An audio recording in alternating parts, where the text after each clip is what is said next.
नमस्कार मित्रों, मैं डॉक्टर गिरिजा शंकर गौतम, सहायक प्राध्यापक हिंदी, पंडित रविशंकर शुक्ल विश्वविद्यालय रायपुर, छत्तीसगढ़। हिंदी साहित्य के अंतर्गत आधुनिक हिंदी काव्य के एक महत्वपूर्ण कवि की चर्चा करने जा रहे हैं। आधुनिक हिंदी साहित्य में प्रगतिशील कविता की बृहत्त्रयी में शामिल केदारनाथ अग्रवाल का व्यक्तित्व और कृतित्व, ये हमारा विषय होगा। एमए हिंदी के पाठ्यक्रम में आधुनिक काव्य के अंतर्गत आप प्रगतिशील कवियों को पढ़ते हैं और उनमें एक प्रमुख कवि हैं केदारनाथ अग्रवाल। तो हम देखें कि हिंदी साहित्य का आधुनिक इतिहास जो है 150-200 साल से ज़्यादा पुराना नहीं है, और इन 150-200 वर्षों में इतनी तरह के बदलाव आए हैं कविता में, काव्य में, गद्य में, गद्य की विधाओं में, गद्येतर साहित्य में, कि उसके रूप रंग देखते ही बनते हैं। हम शुरुआत में इस चीज को बताना चाह रहे हैं कि भारतेंदु युग और द्विवेदी युग छायावाद की कविता प्रगतिवादी कविता से भिन्न कैसे है। मित्रों, प्रेमचंद ने भी कहा है, और यह सत्य है, कि हर कवि प्रगतिशील होता है। वे अपने समय को जानता समझता है, उसका दृष्टिकोण बहुत व्यापक होता है, वैज्ञानिक होता है, और वह समाज को एक नई दिशा देने का काम करता है। तो भारतेंदु युग का नाम ही जो है वो पुनर्जागरण काल है, और फिर द्विवेदी युग को हम जागरण सुधार काल कहते हैं। पुनर्जागरण काल में बहुत से ऐसे विषय हैं जो हम पाएंगे कि वो बहुत विशिष्ट हैं, लेकिन सभी जो विशेषताएं हैं वो समाज सुधार के दृष्टिकोण से लिखी गई मालूम पड़ती हैं। उनमें जो दृष्टिकोण है वो वैसा दृष्टिकोण नहीं जैसा प्रगतिवादी कविता का है। नवजागरण काल में नए विषय भी स्थान पाते हैं। सती प्रथा का विरोध होता है, वैज्ञानिक सोच आती है, लोक मंगल का श्री गणेश होता है, खड़ी बोली में कविता लिखी जाती है, जाति पात से, पाखंड से विरोध सहज ही दृष्टिगोचर होने लगता है। आगे हम द्विवेदी युग में आते हैं तो राष्ट्रीय सांस्कृतिक कविता एक तरह से हमको देखने को मिलती है। तरह तरह के राष्ट्रीय आंदोलन चलते हैं, लेकिन यहाँ भी शोषण के सूक्ष्म तरीकों को स्थूल दृष्टि से देखा जाता है। समाज अमीर और गरीब है, और ये अमीर और गरीब दोनों ही ईश्वर की संतानें हैं। द्विवेदी युग का दृष्टिकोण है ये। तो सामाजिक अन्याय की विरुद्ध प्रतिक्रिया तो है, लेकिन अनुनय विनय के रूप में देखने को मिलती है। पात्र पौराणिक ही हैं, लेकिन वो पात्र मानवतावाद के नेता बनते हैं, नायक बनते हैं, सुधारक के रूप में सामने आते हैं। जो पौराणिक पात्र है वो भी जन सामान्य यहाँ पर कविताओं में वह स्थान नहीं पाते हैं जो छायावाद के अंतिम दौर में और प्रगतिवाद में उनको स्थान मिलता है। 1918 से 1936 के बीच की जो कविता है वो छायावादी कविता है, और आप छायावादी कविता में साधारण मनुष्य की जगह पौराणिक पात्र देखने को मिलते हैं। शुरुआत में अगर आप कामायनी आदि देखें तो जो पात्र हैं वो सब पौराणिक पात्र हैं। प्रगति चेतना भी है तो सहज लहर के रूप में देखने को मिलती है। लेकिन 1936 के आते आते तक कवियों के दृष्टिकोण में व्यापक परिवर्तन हुआ। इसके पहले सोवियत रूस की क्रांति, मार्क्सवाद का दृष्टिकोण आ चुका था। तो युग की गंगा या युग की धारा जैसी रचनाएं हमको यहाँ पर देखने को मिलना शुरू होती है। दो शब्दों पर हमें थोड़ा सा विचार करना चाहिए। एक शब्द है प्रगतिवाद और एक शब्द है प्रगतिशील कविता। साहित्यकार तो स्वभावतः ही प्रगतिशील होता है, ऐसा प्रेमचंद ने भी कहा और होता भी है। प्रगतिवाद शब्द को लेकर के कुछ प्रगतिवादी आलोचकों का दृष्टिकोण एकदम स्पष्ट है। शिवदान सिंह चौहान आदि प्रगतिवाद शब्द का ही प्रयोग करते हैं। लेकिन आप रामविलास शर्मा जी को देखें, नामवर सिंह जी को देखें, अमृत राय जी को देखें, रांगे राघव को देखें, तो आदि आलोचक यह मानते हैं कि जिस प्रकार छायावाद या छायावादी कविता, उसी प्रकार प्रगतिवाद या प्रगतिशील कविता। तो यह दृष्टिकोण जो है 1936 के बाद परिवर्तित होता है। उसके प्रमुख जो कारण है उसमें मार्क्सवाद का वैज्ञानिक दृष्टि के साथ प्रचार प्रसार होना, कवियों का लोक से जुड़ना, शोषण और शोषक इनका स्पष्ट दृष्टिकोण उजागर होना, प्रकृति और मानव का सहज संबंध, ये सब श्रमशील मजदूर, किसान कविता के केंद्र में आते हैं, जहाँ से प्रगतिवाद की शुरुआत होती है। हंस, प्रभा, विप्लव, नया साहित्य आदि पत्रिकाएं प्रगतिवाद का मुखपत्र बनती हैं और जो रचनाएं हैं वह लोक से संपृक्त होकर के आती हैं। एक बड़ी सुंदर कविता केदारनाथ अग्रवाल की है। प्यार है मनुष्यों में बार बार जीने का, प्यार है मनुष्यों में बार बार जीने का, बार बार राग रूप गंध धूप पीने का, बार बार पृथ्वी में नया जन्म पाने का, बार बार गाने का, गेह के बसाने का। तो ये जनजीवन से जुड़ना, श्रम करते हुए लोगों पर लिखना, किसानी चेतना, स्त्री के प्रति, नारी के प्रति सम्मान का भाव आना, ये सब जो है प्रगतिशील कविता की विशेषताएं हैं। अब चर्चा केदारनाथ अग्रवाल जी के व्यक्तित्व को लेकर के। विद्यार्थियों, कवि केदारनाथ अग्रवाल का जन्म 1 अप्रैल 1911 को हुआ। खमासिन उस समय तहसील होता था, लेकिन वर्तमान में कमासिन जो ग्राम है वो बबेरू तहसील के अंतर्गत बांदा जिले में आता है और ये उत्तर प्रदेश में स्थान है। तो उत्तर प्रदेश के बबेरू तहसील के कमासिन में 1 अप्रैल 1911 को केदारनाथ अग्रवाल जी का जन्म हुआ।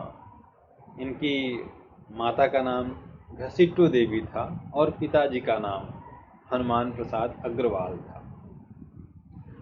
लोक श्रद्धा, लोक अंधविश्वास में जो इनकी माताजी हैं उनको जन्म होते ही घसीटा गया था, इसलिए उनका नाम घसीटो देवी रखा गया था। केदारनाथ अग्रवाल भी एक साक्षात्कार में बताते हैं कि केदारनाथ को जन्म के बाद गांव की एक पड़ाइन को बेच दिया गया ताकि वो दीर्घजीवी हो सकें, और कान का एक हिस्सा भी थोड़ा सा उनका काट दिया गया था। तो ये परंपराएं उनके साथ हुई। उनके पिताजी हनुमान प्रसाद अग्रवाल मान नाम से खुद रचना करते थे, तो साहित्यिक वातावरण तो घर में था, खूब दूध घी होता था। और एक जगह केदार जी कहते हैं कि दूध घी की कोई कमी ना थी, ना पिए तो मारे जाएं, मार मार कर पिलाया जाए। तो कपड़े का और अनाज का इनका पैतृक व्यवसाय था केदारनाथ अग्रवाल जी के परिवार का। प्रारंभिक शिक्षा इनकी गांव में ही हुई, कमासिन में। प्रारंभिक शिक्षा के बाद अपने चाचा मुकुंदी लाल जी के साथ ये रायबरेली पढ़ने के लिए गए। 2-4 वर्ष वहाँ रहने के बाद वापस आए। जब कक्षा 7वीं में पढ़ते थे तो पार्वती देवी के साथ इनका विवाह हो गया। आगे की पढ़ाई इन्होंने कटनी, इलाहाबाद और विधि BA LLB की पढ़ाई उन्होंने कानपुर विश्वविद्यालय से पूरी की। केदारनाथ अग्रवाल को केन का कवि भी कहा जाता है। केन वह नदी है जो बांदा जिले में, बांदा जिसके किनारे बसा हुआ है, बांदा जिले में बहती है। और उस नदी के किनारे बैठना, घंटों उसको निहारना, ताकना और उसकी चर्चा अपने कविताओं में करना, नदी की चर्चा कविताओं में करना, ये केदारनाथ अग्रवाल की एक महत्वपूर्ण विशेषता है। केदारनाथ अग्रवाल के कवि मित्रों में रामविलास शर्मा जी का नाम बहुत शिद्दत के साथ लिया जाता है। एक रचना है मित्र संवाद। मित्र संवाद में 1935 से लेकर लगभग 1991 तक की जो काव्य यात्रा हुई, जो पत्राचार हुआ, वो इस मित्र संवाद में संकलित है। एक बार नागार्जुन का बांदा आना हुआ। नागार्जुन ने केदार जी के सम्मान में बड़ी सुंदर कविता लिखी थी। कविता बड़ी सुंदर है और मैं उसको बताना चाहूँगा। प्यारे भाई, मैंने तुमको पहचाना है, समझा बूझा और जाना है। केन कुल की काली मिट्टी वह भी तुम हो, कालिंजर का चौड़ा सीना वह भी तुम हो, ग्राम वधू की दबी हुई कजरारी चितवन वह भी तुम हो, कुपित कृषक की टेढ़ी भौहें वह भी तुम हो, खड़ी सुनहली फसलों की छवि छटा निराली वह भी तुम हो। केदारनाथ अग्रवाल जी का देहावसान 90 वर्ष की पूर्ण आयु में 22 जून सन 2000 को 8 बजे हुआ। केदार जी आजीवन बांदा में रहे और बांदा में वकालत करते हुए कविताएं लिखते रहे। बहुत सारे कवि मित्रों को वहाँ बुलाते रहे और वहाँ जाते रहे। अनेक पुरस्कार इनको मिले। सोवियत लैंड पुरस्कार मिला, साहित्य अकादमी पुरस्कार मिला, तुलसी पुरस्कार मिला, विद्या वाचस्पति पुरस्कार मिला, मानद डीलिट की उपाधि से झांसी विश्वविद्यालय ने इनको विभूषित किया। बड़ी प्रसिद्ध रचना फूल नहीं रंग बोलते हैं के लिए इनको सोवियत लैंड पुरस्कार मिला और उसी पुरस्कार के अंतर्गत इन्होंने सोवियत लैंड की यात्रा भी की थी। प्रमुख काव्य रचनाओं की बात करें तो लगभग 22-23 कविता संग्रह केदार अग्रवाल जी ने लिखे। 1936 के बाद जो पहली रचना इनकी आती है वो युग की गंगा है। फिर एक बड़ी सुंदर उनकी रचना है नींद के बादल। इसके बाद लोक आलोक, फूल नहीं रंग बोलते हैं, पंख है और पतवार, बम्बई का रक्त स्थान गुल मेहंदी, कहें केदार खरी खरी, हे मेरी तुम। और ऐसी रचनाएं इनकी सामने आती हैं। हे मेरी तुम की मैंने बात की, तो हे मेरी तुम केदार जी की प्रेयसी और पत्नी पार्वती जी ही थी। तो उस पर इन्होंने बड़ी सुंदर रचनाएं लिखी हैं। एक रचना की पंक्ति है, हे मेरी तुम, नए आए मेघ बरसा नया पानी, लौट आई ठूठ में जय की जवानी, दामिनी ने आईना इसको दिखाया, हर्ष से हरा होकर हर हराया। तो मेघ और अपनी बात हे मेरी तुम शीर्षक से इन्होंने अपनी कविताएं संकलित की हैं। क्योंकि जनवादी कवि केदारनाथ अग्रवाल हैं, तो कहें केदार खरी खरी इनकी राजनीतिक कविताओं का संकलन है। जैसा नागार्जुन तीखा प्रहार करते हैं राजनीतिज्ञों पर, समसामयिक राजनीति पर, जनता की समस्याओं पर, लगभग वैसा ही तेवर केदारनाथ अग्रवाल के काव्य में भी है। एक सुंदर देखिए वानगी देखिए, दुख ना गयो दरिद्र ना छूटे, चोर बाजारी धन धन लूटे, धीरज धन भी फुस फुस टूटे, ऐसी राज का भंडा। और इनकी कुछ रचनाओं के मैं नाम लूं तो जमुन जल तुम, बोले बोल अबोल, जो शिलाएं तोड़ते हैं आत्मगंध, अनहारी हरियाली, लोक आलोक, खुली आंखें खुले डहने, बसंत में प्रसन्न हुई पृथ्वी। और अंतिम काव्य संग्रह इनका जो प्रकाशित हुआ वो है कुह की कोयल खड़े पेड़ की देह। अभी अद्यतन में हम चर्चा करें तो राजकमल प्रकाशन से भी इनकी प्रतिनिधि कविताओं का संकलन प्रकाशित हुआ है। इसके अतिरिक्त इन्होंने पतिया उपन्यास लिखा और कुछ साहित्यिक निबंध भी इन्होंने लिखे हैं जो समय समय पर प्रकाशित हुए हैं पत्र पत्रिकाओं में, वह भी इन्होंने लिखा है। मित्रों, जो केदारनाथ अग्रवाल हैं मार्क्सवादी चेतना के कवि हैं। श्रम करते मनुष्यों पर बहुत लिखा और मनुष्य मात्र को ये कहा कि परिश्रम से जी नहीं चुराना चाहिए। बहुजन समाज को संगठित करने का प्रयास इनकी रचनाओं में हमको देखने को मिलता है। वो एक जगह कहते हैं कि यदि मनुष्य हो तो स्वदेश का अंग बनो तुम, कोटि जनों के साथ जियो तुम, खेत जोत कर अन्न उगाओ, रोटी खाओ और खिलाओ, फैक्ट्रियों में कलें चलाओ, वस्त्र और वस्तुएं बनाओ, धातु बनो लोहा बन जाओ, कंक्रीट की सड़क बनाओ। सामाजिक चेतना, अनुभूति, वास्तविकता को आधार लेकर के इन्होंने अपनी कविताएं लिखी हैं। छोटी छोटी कविताएं लेकिन मारक कविताएं केदारनाथ अग्रवाल की हैं। लाल हुए काले लोहे को जैसा चाहे वैसा मोड़, मार हथौड़ा कर कर चोट, लोहू और पसीने को से ही बंधन की दीवारें तोड़, मार हथौड़ा कर कर चोट। संघर्ष और शोषण को चित्रित करने वाले केदारनाथ अग्रवाल हैं।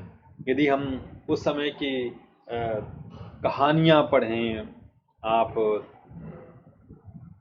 कफन पढ़ें, तो जो स्थिति वहाँ पर है, तो जो कर्ज से लदा हुआ किसान है उसके शोषण का चित्रण वो बड़े सुंदर तरीके से करते हैं। वो एक जगह फिर कहते हैं कि जब बाप मरा तब यह पाया, भूखे किसान के बेटे ने, घर का मलबा टूटी खटिया, कुछ हाथ भूमि वह भी परती, बनिया के रुपयों का कर्जा जो नहीं चुकाने पर चुकता, अब पेट खलाए फिरता है, चौड़ा मुंह बाए फिरता है, वह क्या जाने आज़ादी क्या, आजाद देश की बातें क्या। ये सटीक व्यंग भी है और एक यथार्थ भी है कि जो सामान्य जन है उसे आजादी का फर्क नजर नहीं आ रहा। क्यों?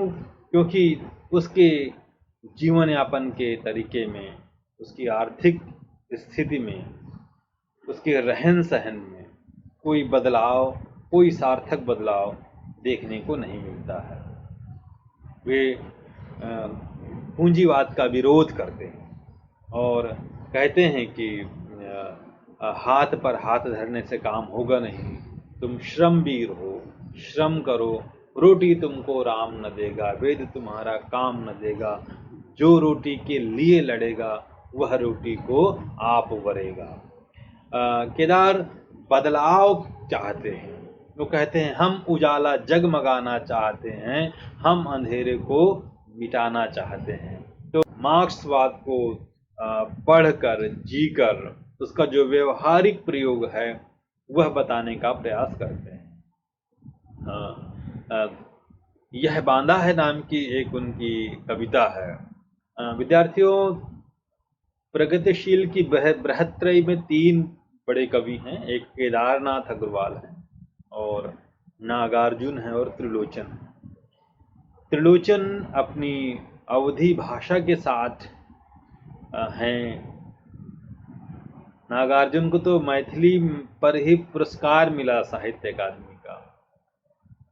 तो मैथिल भाषा, लोक भाषा से वो जुड़े हुए हैं और केदार अवधी के साथ बुंदेलखंड के कवि, तो बुंदेली भाषा से भी इनका बड़ा सुंदर लगाव है और उस लगाव के कारण यह बांदा है में सामाजिक सच्चाई की एक तस्वीर प्रस्तुत करते हैं। वो कविता मैं आपको बताना चाहता हूँ। चूँकि हम काव्यगत विशेषताएं देख रहे हैं, पढ़ रहे हैं, तो आप देखिए कि एक जो समाज की सच्चाई है वो कैसे सामने आती है।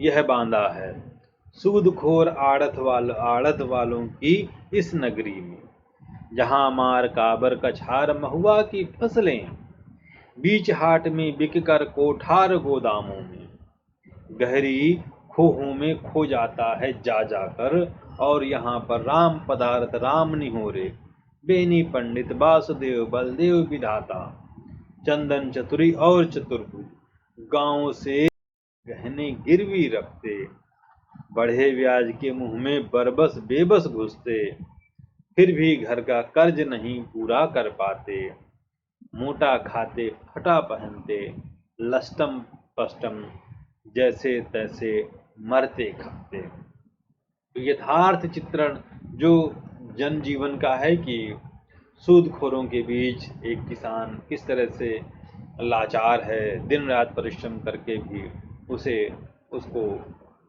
न्याय नहीं मिल पाता है, उसका चित्रण वह अपनी कविताओं में करते हैं। ग्रामीण परिवेश का बड़ा स्वस्थ और सहज चित्रण केदारनाथ अग्रवाल की कविताओं में देखने को मिलता है। आप देखें तो धरती किसकी, तो धरती किसान की। वो जो धरती किसान की है उसका चित्रण बड़े सुंदर तरीके से वो करते हैं और कहते हैं कि साहित्य, समाज, युग का यथार्थ जो है वो उसमें व्यक्त होता है। वो कहते हैं कि यह धरती है उस किसान की जो मिट्टी का पूर्ण पारखी, जो मिट्टी के संग साथ ही गल कर, जी कर, मर कर खपा रहा है अपना जीवन, यह धरती है उस किसान की। तो कृषक जीवन का चित्रण बड़े सुंदर तरीके से करते हैं। मित्रों, केदारनाथ अग्रवाल ने प्रकृति परक बहुत सुंदर कविताएं लिखी हैं। पेड़ नहीं पृथ्वी के वंशज हैं, फूल लिए फल लिए मानव के अग्रज हैं, एकदम स्लोगन जैसे लिखते हैं। और चंद्र गहना से लौटती बेर उनकी कविता तो हमेशा याद की जाती है। यह रचना एक बीते के बराबर, यह हरा ठिगना चना, बांधे मुरैठा शीश पर छोटे गुलाबी फूल का, सजकर खड़ा है पास ही मिलकर उगी है, बीच में अलसी हठीली, देह की पतली कमर की है लचीली, नील फूले फूल का सिर पर चढ़ाकर कह रही है, जो छुए यह दूं हृदय का दान उसको। और सरसों की न पूछो, हो गई सबसे सयानी, हाथ पीले कर लिए हैं ब्याह मंडप में पधारे। प्रेम की प्रेम भूमि उपजाऊ अधिक है। वो ग्रामीण परिवेश का, प्रकृति का मानवीकरण करते हैं और मानवीकरण के माध्यम से वह एक किसानी चेतना को व्यक्त करते हैं, जहाँ चना, अलसी और सरसों की फसलें एक पूरा सांस्कृतिक ताना बाना तैयार करती हैं और उसके माध्यम से वह उल्लास, वह उत्साह केदार की कविताओं में हम देख सकते हैं। युगों युगों से मानव के समाज के साथ साथ नारी का जो साहचर्य है वह भी प्रगतिशील कविता में देखने को मिलता है। निराला की कविता आप देखिए, वह तोड़ती पत्थर, यहाँ भी जो श्रम का सौंदर्य है वह नफासत भरा नहीं है। अट्टालिका दूर हो चुकी है और जो श्रम अश्रु हैं, जो श्रम कण हैं, उनका चित्रण यहाँ पर देखने को मिलता है। यही चीज़ केदारनाथ अग्रवाल की कविताओं में भी देखने को मिलती है। प्रेम की कविताएं हों, उदास की कविताएं हों, अर्थात जैसा कभी कवि का मन बनता है वैसी ही केदार कविताएं लिखती हैं। नदी को केंद्र में लिखकर बड़ी ही बहुचर्चित कविता है उनकी, आज नदी बिल्कुल उदास थी, सोई थी अपने पानी में, उसके ऊपर उसके दर्पण पर बादल का वस्त्र पड़ा था, मैंने उसको नहीं जगाया, दबे पांव घर वापस आया। तो नदी का एक उदासीन चित्रण या एक सहज चित्रण आप इस कविता में देख सकते हैं। हे मेरी तुम कविताओं में फिर एक जगह वो कहते हैं कि हे मेरी तुम, कटु यथार्थ से लड़ते लड़ते अब न लड़ा जाता है मुझसे, हे मेरी तुम अब तुम ही थोड़ा मुस्का दो, जीने का उल्लास जगा दो। तो जो केदार की कविताएं हैं वो सौंदर्य की नैतिकता से सुरक्षित भी हैं और केदार का जो काव्य है मन को मानवीय, जन को और लोक जन से जोड़ने वाला, व्यापक बनाने वाला, वैज्ञानिक दृष्टिकोण के साथ प्रकृति का चित्रण करने वाले कवि के रूप में हमारे सामने आते हैं। श्रमिक हैं, किसान हैं, खेत खलिहान में काम करने वाले हैं, यह सब उनकी कविता का विषय बनते हैं। खेत खलिहान काम करते हुए लोग, ग्राम्य सुंदरता, शिल्पकार, सभी उनके काव्य में कहीं न कहीं हमको दृष्टिगोचर होते हैं। वो उनका जो काव्य है वो क्रांति का भी है और शांति का भी है। वर्गीय चेतना उनके काव्य में एकदम स्पष्ट है। जनता का खून पीने वाला जो शोषक वर्ग है उसके विरुद्ध लिखते हैं और सहज सहानुभूति श्रम करते हुए श्रमवीरों के साथ, मजदूरों के साथ वो खड़े हमको नज़र आते हैं। तो ये आज मैंने आप लोगों से केदारनाथ अग्रवाल के काव्य की कुछ विशिष्टताओं की चर्चा की। मुझे उम्मीद है कि इस चर्चा से आप केदारनाथ अग्रवाल के काव्य वैशिष्ट्य को समझ सकेंगे। धन्यवाद।